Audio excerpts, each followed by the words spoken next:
Hello friends, स्वागत है आपका आपके अपने चैनल में। और दोस्तों, आज का ये वीडियो बस मैं आपसे बातचीत करने के लिए बना रहा हूं।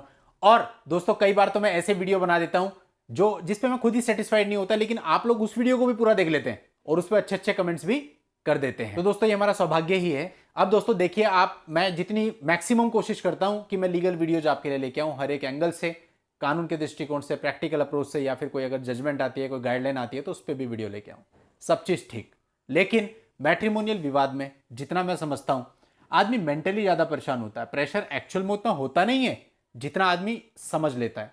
बहुत सारी फैमिलीज मैंने ऐसे देखी है कि मेंटल प्रेशर से ही कई लोगों के माता पिता के साथ मिसहैपनिंग हो गई, या घर में किसी और प्रकार की मिसहैपनिंग हो गई, जस्ट बिकॉज ऑफ टेंशन। होना कुछ नहीं था उस मामले में। अंत में क्या होता? कुछ भी नहीं होता। और जो प्रेशर भी होता है वो शुरुआत का ही होता है, कुछ समय के बाद सारा प्रेशर भी रिमूव हो जाता है।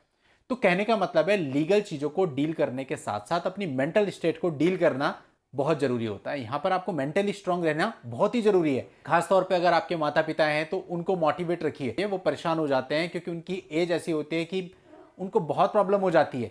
वो अंदर से हलचल मची रहती है उनको, एक मैं समझ सकता हूं। तो वो नहीं होनी चाहिए।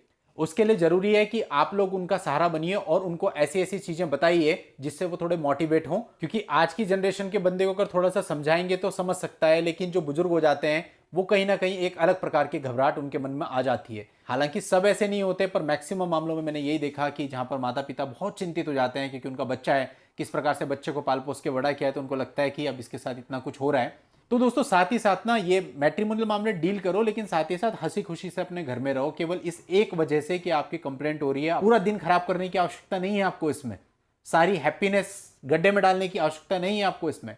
क्योंकि ये मामले जो अब चल गए, ये तो पता नहीं कब तक चलेंगे, कितने साल चलेंगे, कुछ नहीं कह सकते। तो क्या इतने साल तक आप खुश नहीं रहेंगे?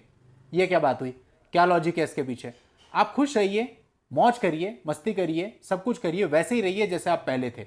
मैं मानता हूं आपके ऊपर फाइनेंशियल बर्डन भी आ गया, मैं मानता हूं कि थोड़ी सी टेंशन भी होती है, लेकिन दोस्तों, जो चीजें ऐसी हैं जो बदली नहीं जा सकती, जिनसे होकर हमें अपनी लाइफ में गुजरना ही पड़ता है, तो वहां पर ज्यादा बेहतर यही होता है कि आप खुशी से गुजरिए और खुशी खुशी दूसरे से लड़िए, खुशी खुशी विन कीजिए।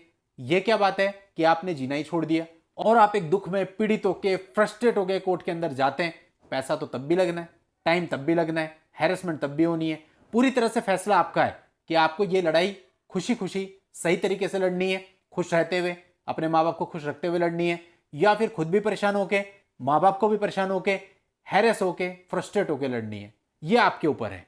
परेशानी होती है, हम उस परेशानी को डील कैसे करते हैं, यही फंडा है, यही सबसे बड़ी समझदारी है। जो व्यक्ति परेशानी होने के बाद भी इस प्रकार से स्टैंड रहता है कि कुछ नहीं है, वास्तव में डील तो उसी ने किया है। क्योंकि मुकदमे तो सभी के चल रहे हैं, फाइनल जो होगा सो होगा, लेकिन उस परिस्थिति से आप कैसे गुजर रहे हैं, वो जो ट्रैवलिंग, जो जर्नी आपकी है उस दौरान, जितने भी साल की हो, वो जर्नी आपकी कैसे गुजरी, वो मैटर करता है। अगर आप 10 साल के बाद मुकदमा जीत भी जाते हैं और 10 साल आपने सफरिंग में गुजार दिए, तो कोई मतलब नहीं है फिर ऐसी जीत का। इसलिए दोस्तों, खुश रहिए। और ये वीडियो भी कोई लीगल वीडियो नहीं है, मैं ऐसे ही बस ऐसे ही टाइम पास कर रहा हूं आप लोगों के साथ में। वैसे टाइम तो आजकल किसी के पास है भी नहीं, फिर भी आप मेरा वीडियो देख रहे हैं, ये तो बहुत ही बड़ी बात है। पुरानी मूवीज देखा कीजिए, जो अच्छी अच्छी मूवीज आती है, अपने माँ बाप को भी दिखाओ ताकि वो रिलैक्स रहें, रिलैक्स फील करें। एक वो एक्टर थे ना जो बहुत बढ़िया डायलॉग बोलते थे, उनकी मूवीज बड़ी अच्छी लगती थी।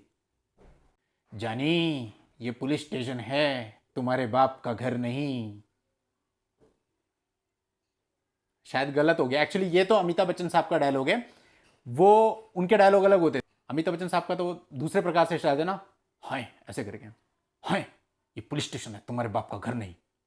राजकुमार साहब का तो अलग था, मैं कंफ्यूज हो गया। राजकुमार साहब का तो वाला था ना, जानी हम तुम्हें मारेंगे और जरूर मारेंगे, लेकिन वो बंदूक भी हमारी होगी, जमीन भी हमारी होगी। पता नहीं मैं डायलॉग सही बोल रहा है नहीं, पर ये राजकुमार साहब थे, एक अमिताभ बच्चन साहब थे पुराने, एक गोविंदा भाई साहब थे। वो ये 3-4 एक्टर ऐसे थे ना कि इनकी मूवीज देख करके आप अपनी टेंशन भूल जाते हो। और दोस्तों, यही करने का है आपको। इस प्रकार की मूवीज या इस प्रकार की वेब सीरीज नहीं देखनी जिससे और सिर पे टेंशन आ जाए और परेशानी आ जाए। आपको हल्की फुल्की मूवीज देखनी है जिससे आपको रिलैक्स हो, आपके माता पिता को रिलैक्स मिले, आपको हंसने का मौका मिले कुछ समय के लिए। एटलीस्ट आप भूल जाएं क्या चल रहा है जीवन में, उस मूवी में आप खो जाएं।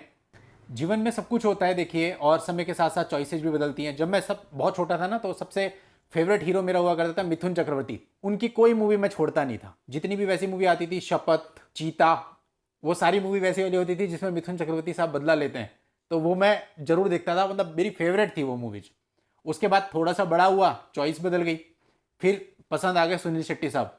फिर सुनील शेट्टी की जो भी मूवी आती थी, गोपी किशन, बलवान, जो, और मैं हमेशा कंपेयर करता था सुनील शेट्टी और अक्षय कुमार में उस समय, और मुझे उस समय पे सुनील शेट्टी ही अच्छे लगते थे। और अगर कोई अक्षय कुमार साहब की तारीफ कर देता था तो मुझे बिल्कुल बर्दाश्त नहीं होता था, क्योंकि मेरे हीरो सुनील शेट्टी। समय बदला, फिर से चॉइसेज बदल गई।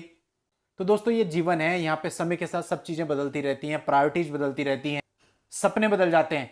इसलिए कई लोग ऐसे परेशान होते हैं। अभी एक आंटी थी, उनका केस चल रहा था, तो वो कोर्ट में रोने लगी, कह रही मैंने सोचा था कि मैं अपनी पोती को ऐसा कराऊंगी, वैसा कराऊंगी, यहाँ एजुकेशन दिलाऊंगी, और ये सब हमारे साथ हो गया, उसने केसेस कर दिए। तो दोस्तों सोचिए कितना दुख होता है ऐसे लोगों को देख करके, जिनके सारे सपने मिट्टी में मिल जाते हैं केवल कुछ केसेस की वजह से।